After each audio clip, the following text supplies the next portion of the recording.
ప్రభునందు ప్రియ దేవుని బిడ్డలారా, ప్రభు పేరట మరి ఒకసారి మీకు వందనాలు తెలియచేస్తున్నాను. మరి దేవుని మాటలు మనం వింటున్నాం. నీ వాక్యం నన్ను బ్రతికించింది, నా బాధలో నెమ్మది కలిగిస్తున్నట్టు దేవుని వాక్యాన్ని మనం దివారాత్రులు చదవాలి. అనుదినము నా గడప యొద్ద కనిపెట్టుకొని, నా ద్వారబంధముల యొద్ద కాచుకొని, నా ఉపదేశం వినువాడు ధన్యుడు అని సామెతల గ్రంథం చూడండి 8వ అధ్యాయంలో సామెత 8:34 చదవండి. అనుదినము నా గడప యొద్ద కనిపెట్టుకొని, నా ద్వారబంధముల యొద్ద కాచుకొని, నా ఉపదేశం వినువాడు ధన్యుడు. నన్ను కనుగొనువాడు జీవమును కనుగొనును, యెహోవా కటాక్షము వానికి కలుగును. నన్ను కనుగొనిన వాడు తనకే హాని చేసుకొనును, నా యందు అసహ్యపడు వారందరూ మరణమును స్నేహించుదురు. అనుదినము నా గడప యొద్ద కనిపెట్టుకొని. ఈ లోకం అశాశ్వతం. ఈ లోకాన్ని రోజు విడిచిపెట్టాలి, ప్రభు దగ్గరికి వెళ్ళాలి.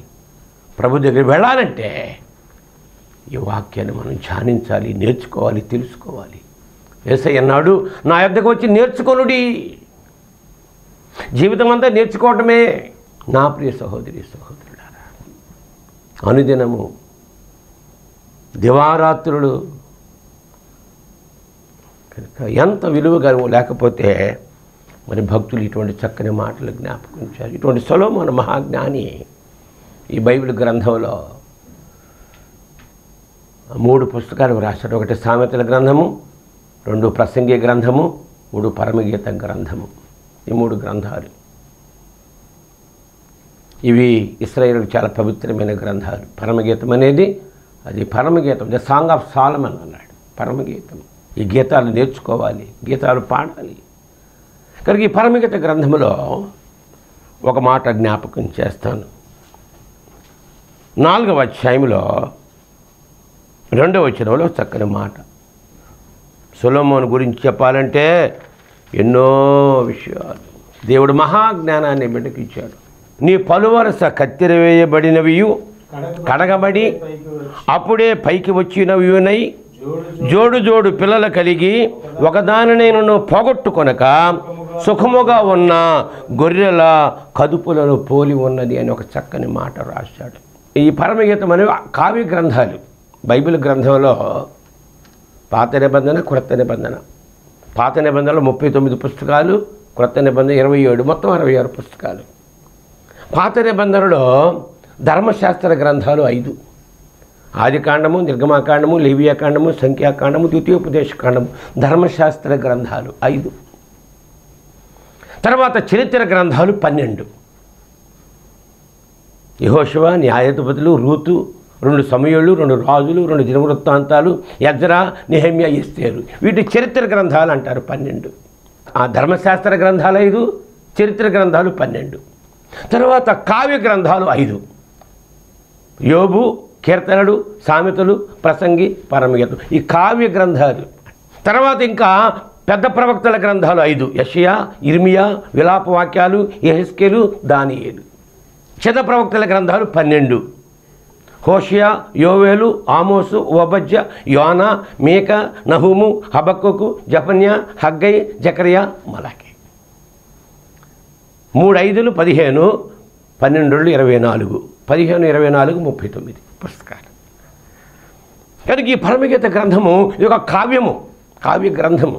ఈ కావ్య గ్రంథంలో చక్కని మాట పెండ్లి కుమార్తె అంటే సంఘానికి, పెండ్లి కుమారుడు యేసయ్యకి కలిగిన సంభాషణని ఇక్కడ సొలొమోను రాయడం మనం చూస్తూ ఉన్నాం. బైబిల్ గ్రంథంలో పెండ్లి కుమారుడు అంటే యేసు ప్రభువు, పెండ్లి కుమార్తె అంటే సంఘము, భక్తి కలిగిన సంఘము, సిద్ధపడిన సంఘము. ఈ సంఘం తీసుకుపోవడానికి యేసయ్య మధ్యాకాశానికి వస్తున్నాడు. ఒకసారి భూలోకానికి వచ్చాడు. ఎందుకు వచ్చాడు? మానవ పాపాలు పరిహారం చేయటానికి. పాపం పరిహారం కావాలంటే రక్తము చిందించబడకుండా పాప క్షమాపణ లేదు. నపుణ్యో దాన ధర్మశ్చ నకర్మశ్చ పుణ్యం భవేత్, అపుణ్యో ప్రాణదానశ్చ జగత్పుణ్యం నహి నహి. సర్వపాప పరిహారో రక్త ప్రోక్షణమవశ్యకం, తద్రక్తం పరమాత్మేన పుణ్యదాన బలియాగం. పూర్వకాలం బలులు అర్పించారు, రక్తం చిందించారు పాప పరిహారం నిమిత్తం. దేవుడు అన్నాడు, నేనే లోకానికి వస్తాను, మానవ పాపాలు పరిహారం కావాలంటే కోళ్ల యొక్కయో ఎడ్ల యొక్కయో రక్తం వల్ల పరిష్కారం కాదు. దేవుడే లోకానికి వచ్చి ప్రాణం చిందించి రక్తాన్ని కారిస్తే కనుక ఆ రక్తము ద్వారా పాప క్షమాపణని వేదాలు ఘోషించినట్లుగా సూచనలుగా పూర్వకాలం బలు నిర్పించారు. ఈరోజు కూడా సేవకులు అంటున్నారు, మాకు కోళ్ళు తీసుకురండి, గొర్రెలు తీసుకురండి, మేకలు తీసుకురండి తినడాక. బలులకు సమాప్తము. యెహోవా చెప్పి, ఇదిగో లోక పాపాన్ని మోసుకొని పోయి దేవుని గొర్రె పిల్ల. ఆ రోజుల్లో సంవత్సరానికి ఒకసారి యాజకుడు బలులర్పించి రక్త తర్పణ చేసేవాడు పరిశుద్ధ స్థలములు, అతి పరిశుద్ధ స్థలములు. యేసయ్య ఒకసారి మనుషులందరి పాపాల పరిహారం కోసం తన యొక్క యవ్వన రక్తాన్ని, నిర్దోషమైన రక్తాన్ని చిందించి మన పాపాన్ని పరిహారం చేశాడు కనుక ఇక బలులతో పని లేదు. పెండ్లి కుమారుడు అంటే యేసు ప్రభు, ఆయన వచ్చి వెళ్ళిపోయాడు. ఇప్పుడు మరలా మధ్యాకాశానికి రాబోతున్నాడు. ఎవరైతే నమ్ముకున్నారో, ఎవరైతే సిద్ధపడ్డారో, ఎవరైతే భక్తిగా జీవిస్తున్నారో తన అడుగుజాడల్లో. ప్రపంచానికి శ్రమలు రాబోతున్నాయి, 7 ఏళ్ల మహాశ్రమ రాకపోతున్నాయి కనుక ఆ రాకముందే తన భక్తులను తీసుకుపోవడానికి ఆయన మధ్యాకాశానికి రాబోతున్నాడు పెండ్లి కుమారుడుగా. చూడండి, యోవేలు రాసిన గ్రంథములో 2వ అధ్యాయంలో 16 చదవండి. యోవేలు రాసిన గ్రంథము 2వ అధ్యాయంలో 16 వచనాల్లో ప్రవక్త ద్వారా దేవుడు ఒక పెండ్లి పత్రికను ప్రకటిస్తున్నాడు. జనులను సమకూర్చుడి, సమాజ కూటమి ప్రతిష్ఠించుడి, పెద్దలను పిలువనంపించుడి, చిన్నవారిని స్తన్యపానము చేయ బిడ్డలను తోడుకుని రండి. ఎందుకనగా పెండ్లి కుమారుడు అంతఃపురములో నుంచి, పెండ్లి కుమార్తె గదిలో నుంచి రావాలి. పెండ్లి కుమారుడు యేసు ప్రభు అంతఃపురం అంటే పరలోకం నుంచి మధ్యాకాశానికి వస్తాడు. పెండ్లి కుమార్తె గది అంటే భూలోకం నుంచి పెండ్లి కుమార్తెగా సిద్ధపడిన సంఘం ఆ మధ్యాకాశంలో కలుసుకొని వారిద్దరూ ఏకముగా ఆ నూతన యెరూషలేము వరకు పట్టు వెళ్ళిపోతారు పరలోకములో. అక్కడ పెండ్లి విందు జరగబోతుంది కనుక ఈ పెండ్లి కుమారుడు పెండ్లి కుమార్తె యొక్క సంవాదమే ఈ ప్రేమపూర్వకమైన కావ్యం, ఈ పరమగీత గ్రంథం అంటే. ఇక చెబుతున్నాడు, ఈ పెండ్లి కుమారుడు పెండ్లి కుమార్తెని పరిణిస్తున్నాడు అన్నమాట. మొట్టమొదటి చదవండి. నా ప్రియురాలా, నీవు సుందరివి, నీ ముసుగుండా నీ కన్నులు గువ్వ కన్నుల వలె కనబడుతున్నవి, నీ తల వెంట్రుకలు మేకల మందలను పోలి ఉన్నవి అని చెబుతూ, నీ పలువరస కత్తిరవేయబడినవి, కడగబడి అప్పుడే పైకి వచ్చేది నీ పలువరస అన్నాడు. పలువరస అంటే ఈ పళ్ళు లోపల, ఈ పలు వరస. దీపావళి అంటే దీపాల వరస అంటారు, దీపాల వరస, దీపాల లైన్ ఉంటాయి. అలాగే పళ్ళు, ఈ పళ్ళు వరసలని చెప్పాడు. పళ్ళు లేకపోతే జీవితం లేదంతే, జాగ్రత్త. పళ్ళుని ఎప్పుడు కాపాడుకోవాలా. ఈ పళ్ళు లోకంలో పళ్ళు తినాలంటే మనిషికి పళ్ళు మిషన్ ఇచ్చాడు మిక్సీ. ఈ మిక్సీ లేకపోతే ఏం పనికిరాదు, కూర వండలేడు, మసాలా దంచలేడు. నీ పలు వరస, ఓ పెండ్లి కుమార్తె, ఓ నా కుమార్తె, నా ప్రియురాలా, నీ పలు వరస కత్తిరగులా వేసినట్టుందట. బా, కత్తిర వేస్తే జుట్టు కత్తిరేస్తే ఎలాగుంటుంది, అలాగే తిన్న నీ పలు వరస కత్తిరి వేయబడి కడగబడి అప్పుడే పైకి వచ్చిన జోడు జోడు పిల్లలు కలిగి ఒకదాని నేను పోగొట్టుకొనక సుఖముగా ఉన్న గొర్రెల కదుపులను అంటే గొర్రెల మందలను పోలి ఉన్నది అని. ఒక్కొక్కసారి జియోగ్రాఫికల్ ఛానల్లో చూపిస్తూ ఉంటాడు, గొర్రెల పై నుంచి తీస్తాడు, చక్కగా లైన్లో కనిపిస్తూ ఉంటాయి ఇలా సుందరంగా గొర్రెల కదుపులు, గొర్రెల సమూహాలు అలా కనిపిస్తున్నాయి నీ పలు వరసలు అని. ఇక్కడ నీ పలు వరస కత్తిరి వేయబడినట్లుగా ఉందని ఇక్కడ జ్ఞాపకం. పలు వరస, ఈ వరస గురించి చెబితే అనేక మాటలు మనం చెప్పరు. పళ్ళల్లో 2 వరుసలు ఉంటాయట, పళ్ళల్లో 2 వరుసలు, పై వరుస కింద వరుస. ఈ పై వరుస కింద వరుస 2 వరుసలు, 32 పళ్ళు దేవుడు మనకి ఇచ్చాడు. ఈ పళ్ళు ఉంటేనే ఆహారం, పళ్ళు లేకపోతే మా నాన్నగారు స్నేహితుడు ఉండేవాడు, వయసు అయిపోయింది, బాడీ బిల్డరు, మంచి ఆహారం కావాలి, పళ్ళుని ఊడిపోయాయి. ఆయన ఈ బాదం పప్పులను దంచుకుని తినేవాడట, దంచుకొని నీళ్ళలో పోసుకొని వేడి నీళ్ళు తాగితే అయిపోయేది. అన్నాడు ఇంగ్లీష్లో, స్టమక్ హ్యావ్ నో టీత్, పొట్టకి పళ్ళు ఉండవు కనుక ఆహారం బాగా నవలాల, పొట్టకు పళ్ళు ఉండవు, లట తోసేయకూడదు, లోపల అజీర్తి తెచ్చేస్తుంది. ఈ పళ్ళు జాగ్రత్తగా ఉండాలి. నీ పలు వరస అంటే నీ మాటలు, లోపల నుంచి మాటలు వస్తూ ఉంటే నీ మాటలు జాగ్రత్తగా ఉండాలి. నీ మాటలు రుచికరముగా ఉండాలి. నీ మాటలు నిర్దోషంగా ఉండాలి. నీ పలు వరస జాగ్రత్తగా ఉండాలని ఇక్కడ తన యొక్క సంఘాన్ని పొగుడుతున్నాడు పెండ్లి కుమార్తె. కనుక ఈ వరసలు 2 వరసలు చెప్పాడు, పలు వరసలు. సరే, ఇది చెప్పాలంటే పెద్ద సమయం కావాలి, పెద్ద ప్రసంగం ఇది. ఈ ప్రసంగంలో ఈ 2 వరసలు, ఒకటి పై వరస, క్రింది వరస. నాదొక ప్రశ్న, మనం అన్నం తింటాం కదా, తినేటప్పుడు పై వరస కదులుతుందా, కింద వరస కదులుతుందా, లేదు 2 వరసలు కదులుతాయా, పళ్ళు 2 పైవి 2 కదులుతాయా అని ఆలోచన చేస్తే పెద్దవాళ్ళు వెంటనే ఏ వరస కదులుతుందంటే టెస్ట్ చేస్తూ ఉంటారు. ఇది పైది, అనుమానమే. అయితే ఈ పై వరస కింద వరసల్లో కింద వరస కదులుద్ది కానీ పై వరస కదలదు. పై వరస అంటే కదలేని వరస, కింద వరస అంటే కదిలే వరస. నీ పలు వరస చెప్తున్నాడు. పై వరస, కింద వరస అంటే కదిలే వరస, కదలేని వరస. ఈ 2 భాగాలు. ఒకటి కదిలే వరస, 2 కదలేని వరస. యెషయా గ్రంథం 57వ అధ్యాయంలో 20 చదవండి. భక్తిహీనులు కదులుతున్న సముద్రము వంటి వారట, కదిలిపోతుంటారట. ఈ కింద వరుస కదిలిపోతూ ఉంటుంది. పై వరుస కదలదు, పై వరుస స్ట్రాంగ్ ఉంటుంది. అలాగే కింద వరుస ఏమో ఇదే మెయిన్ కదిలేది.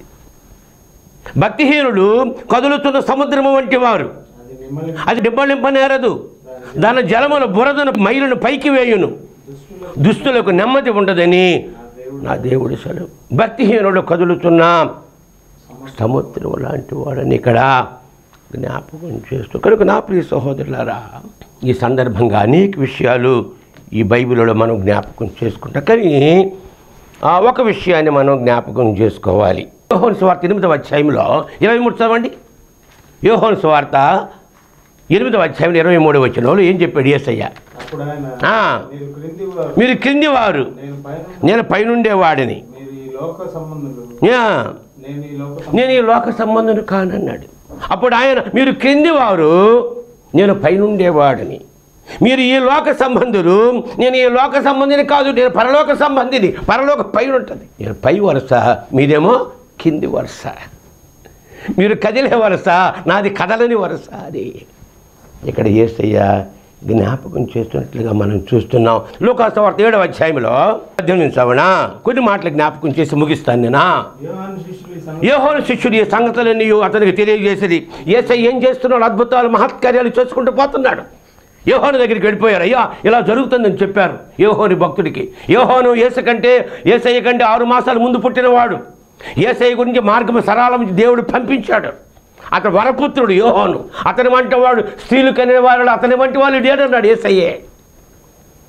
ఇటువంటి యేసయ్య సర్ప సంతానమా అని గద్దించే ప్రచండమైన ప్రవక్త వస్తుంటే భయపడిపోతుండేవాడు ఆ రోజుల్లో. యోహాను అంటే ఆయన అరణ్యంలో ఉండేవాడు, ఆయన వరపుత్రుడు. ఆయన ఇటువంటి యోహాను దగ్గరికి వచ్చి యేసయ్య గురించి, యేసయ్యకు బాప్తిసం ఇచ్చాడు, పరిశుద్ధాత్మ ఆయన మీదకి వచ్చింది.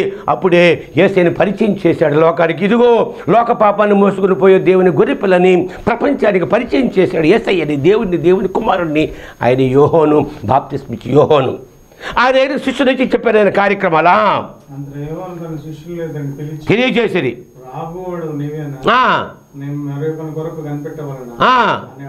అంతలో యోహాను తన శిష్యులను 2 పిలిచి, అరే మరి యేసయ్యని అద్భుతాలు చేస్తున్నాడు అంటున్నారు, నేను గొప్ప కార్యాలు చేస్తున్నాడు, కుంటివారు కాళ్ళు గుడ్డివారు కళ్ళు ఇస్తున్నాడు అంటున్నారు కదా.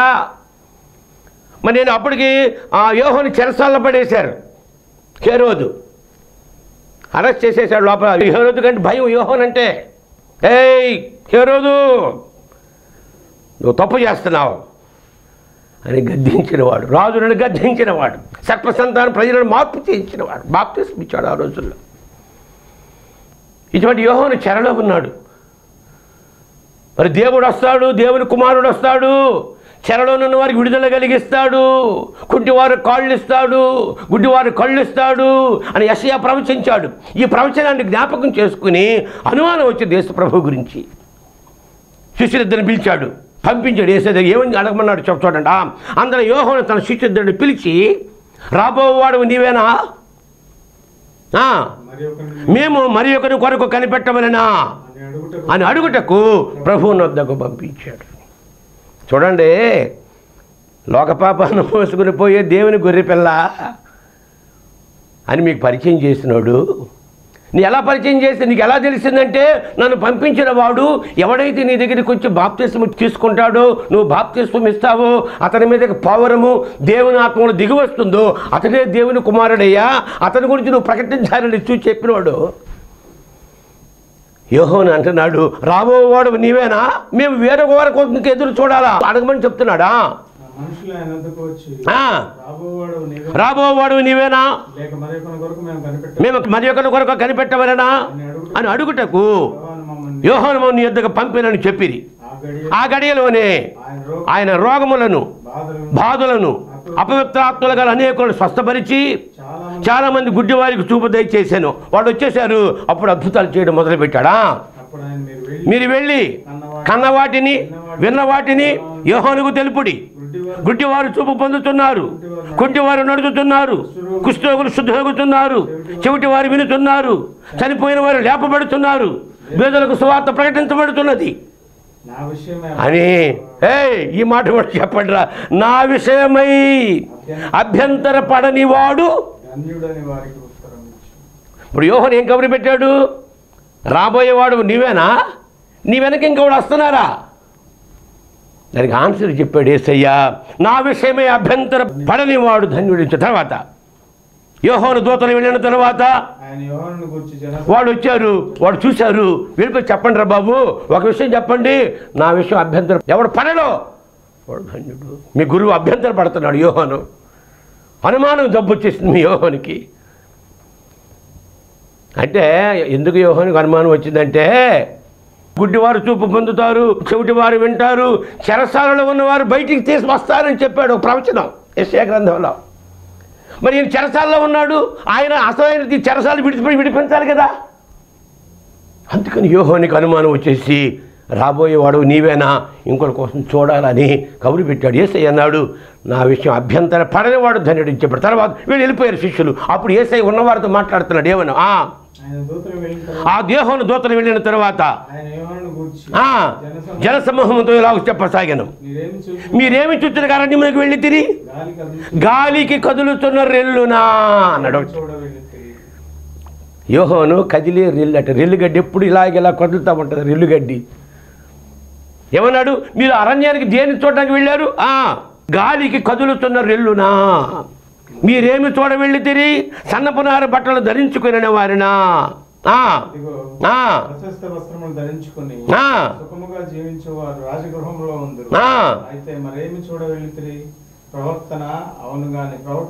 ప్రవక్త కంటే యోహాను కంటే గొప్పవాడిని నేను, దేవాలయం కంటే గొప్పవాడిని నేను, సొలొమోను కంటే గొప్పవాడిని నేను. ప్రవక్త కంటే గొప్పవాడినయ్యా, ప్రవక్తల ప్రవక్త దేవుడినయ్యా. కదులుతున్న రెల్లు అన్నాడు యోహాను గురించి యేసయ్య. అదే యేసయ్య ఇందులో 28 చదవండి. స్త్రీలు కనిన వారిలో యోహాను కంటే గొప్పవాడెవడనూ లేడు, అయినను దేవుని రాజ్యములు అతని కంటే అల్పుడైన వాడు అతని కంటే గొప్పవాడు అన్నాడు. ఎందుకంటే యోహాను అనుమానించాడు యేసయ్యని, యేసయ్య గురించి అభ్యంతరపడ్డాడు. నేడు ఇంకా అనేక మంది యేసయ్య అంటే హరియన్లు దేవుడని, యేసు అంటే అమెరికా దేవుడని, యేసు అంటే మన దేశం దేవుడు కాదని ఇంకా అభ్యంతర పడుతున్నారు. జాగ్రత్త. యేసు నిజమైన దేవుడు, సజీవుడైన దేవుడు, అసలైన దేవుడు, నీ పాపాలు పరిహారం చేయడానికి రక్తం తర్పణ చేసిన దేవుడు, ఆయన మరణమును మృంగిన దేవుడు, జీవము కలిగిన దేవుడు, చనిపోయి తిరిగి లేచిన దేవుడు. యేసు అంటే దేవుడు, అదృశ్య దేవుని స్వరూపి. ఈరోజే యేసుని నీ హృదయంలో చేర్చుకో. నువ్వు పరలోకం వెళ్ళాలంటే, నిత్య జీవం వెళ్ళాలంటే. కనుక కింది వరస ఎప్పుడు యోహాను కింది వరసట. ఆయన కదిలే వరసలోకి వచ్చేసి ఎంత గొప్ప స్త్రీలు గొప్పవాడే, కానీ అతను యేసుని గురించి అభ్యంతర పడ్డాడు కనుక అతను కదులుతున్న రెల్లు అని ఇక్కడ ప్రభు జ్ఞాపకం చేసినట్లుగా మనం చూస్తున్నాం. అలాగే అవ్వమ్మ కూడా సందేహించిందట, మీరు చచ్చిపోతారంటే ఇది సైతాన్ ఏమన్నాడు, ఇది నిజమా, ఏ పళ్ళు తినకూడదట కదా అన్నప్పుడు అవ్వమ్మ కదిలిపోయి ఈ ప్రపంచానికి పాపాన్ని తీసుకురావడానికి నాంది ప్రస్తావన అయిపోయింది. అందుకనే తిమోతిలో చెబుతాడు, ఆదాము మోసపరచబడలేదు కానీ స్త్రీ మోసపరచబడి అపరాధములో పడిపోయింది అన్నాడు. అంటే కదిలే వరసలో ఉన్నావా నువ్వు కదలని వరసలో ఉన్నావని ఒకసారి జ్ఞాపకం చేసుకోవాలని ఇక్కడ ప్రభువు పేరట మనవి చేస్తున్నాను. ఎప్పుడు ఈ లోకంలో ఎవరైతే క్రీస్తుని ప్రభువుని హృదయంలో సరిగా చేర్చుకోలేదో వారు కదిలిపోయేవారిని ఇక్కడ జ్ఞాపకం చేశాడు. చూస్తే రెండో పేతురు రాసిన పత్రికలో 2వ అధ్యాయంలో చెబుతున్నాడు, ఎవరైతే ప్రభువుని నమ్ముకొని మరలా లోకంలో కలిసిపోతున్నారో, చూడండి 15 చదవండి, 15 నుంచి, చిన్న మార్గమును విడిచి బెయోరు కుమారుడు బిలాము పోయిన మార్గమును బట్టి త్రోవ తప్పిపోయారు. కదిలిపోతున్నారు. దేవుని సేవకులే. యథా గురు తథా శిష్య అంటున్నాడు. యథా గురు తథా శిష్య. చూడండి ఇందులో 2:20 చదవండి. 2:20, వారు ప్రభువును రక్షకుడైన యేసుక్రీస్తు విషయమై అనుభవ జ్ఞానము చేత ఈ లోకమాన్యములు తప్పించుకున్న తర్వాత వాటిని మరలా చిక్కుబడిన ఎడలా మొదటి స్థితి కంటే మరి చెడ్డదగు. వారు నీతి మార్గమును అనుభవపూర్వకంగా తెలుసుకుని తమకు అప్పగింపబడిన పరిశుద్ధమైన ఆజ్ఞను తొలగిపోవటం కంటే ఆ మార్గం అనుభవపూర్వకముగా తెలియక ఉండుటయే వారికి జాగ్రత్త. వారు ప్రభువుని తెలుసుకుని మరలా లోకమాలిన్యాన్ని చేత తప్పించుకొని, లోకమాలిన్యం నుంచి తప్పించుకొని మరలా దానితో చిక్కుపడితే వారు కదిలిపోయే వరుసలో ఉన్నారని అర్థమని చెబుతున్నాడు. చూడండి 17 చదవండి. వీరు నీళ్ళ లేని బావులు, పెనుగాలికి కొట్టుపోతున్న మేఘములై ఉన్నారు. వీరి కొరకు గాఢాంధకారం భద్రము చేయబడి ఉన్నది. వీరు వ్యర్థమైన డంబపు మాటలు పలుకుచు తామే శరీర సంబంధమైన దురాశలు గలవారై తప్పు మార్గముందు నడుచు వారిలో నుంచి అప్పుడే తప్పించుకున్న వారిని పోకిరి చేష్టల చేత మరలు కొల్పుతున్నారు. తామే భ్రష్టులమై దాసులయుండి అట్టి వారికి స్వాతంత్రిత్వమని చెప్పుదురు. ఒకడు దేని వలన దయింపబడను దానికి దాసుడగునని. ఇక్కడ హెబ్రీయులకు రాసిన పత్రిక 10వ అధ్యాయంలో 37-38 చదవండి. ఇక కాలం బహు కొంచెముగా ఉన్నది, వచ్చుతున్నవాడు ఆలస్యం చేయక త్వరగా యేసయ్య వస్తున్నాడు. నా ఎదుట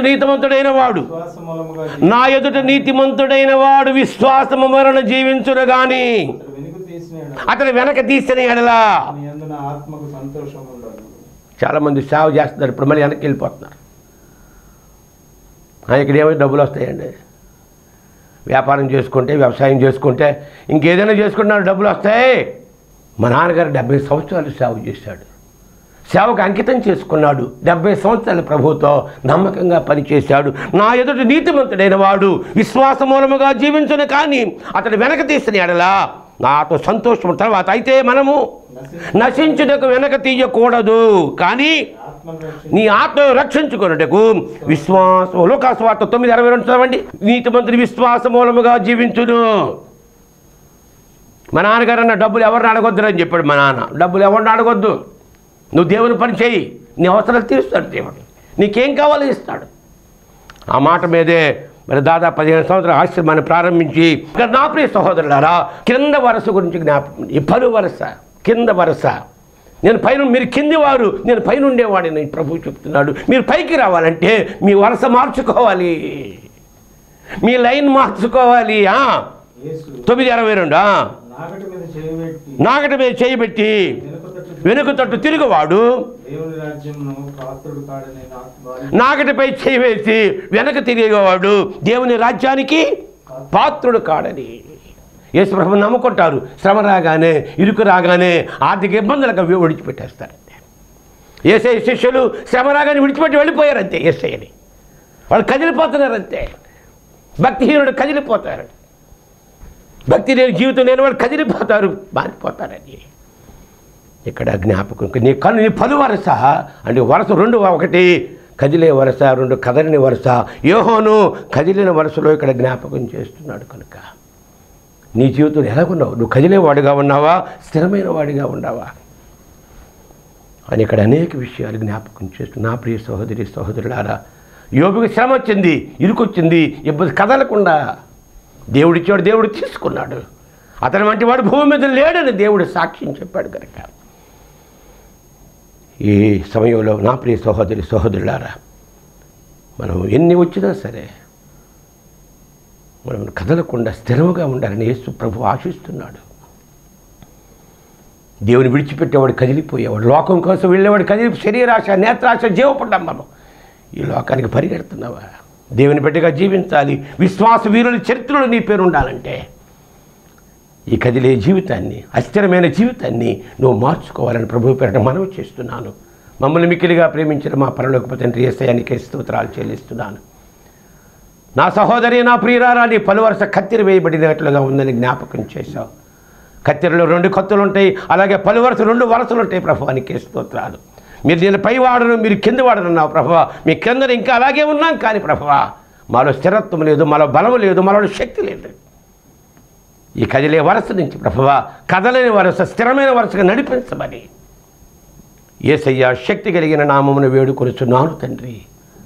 మన ప్రభువును రక్షకుడు యేసుక్రీస్తు కృపయు, తండ్రి అయిన దేవుని ప్రేమ, పరిశుద్ధాత్మ సహవాసం నిరంతరము మీకు, మీ కుటుంబాలకు తోడుగా ఉండి అధికముగా వర్ధిల్ల చేయునుగాక. ఆమేన్.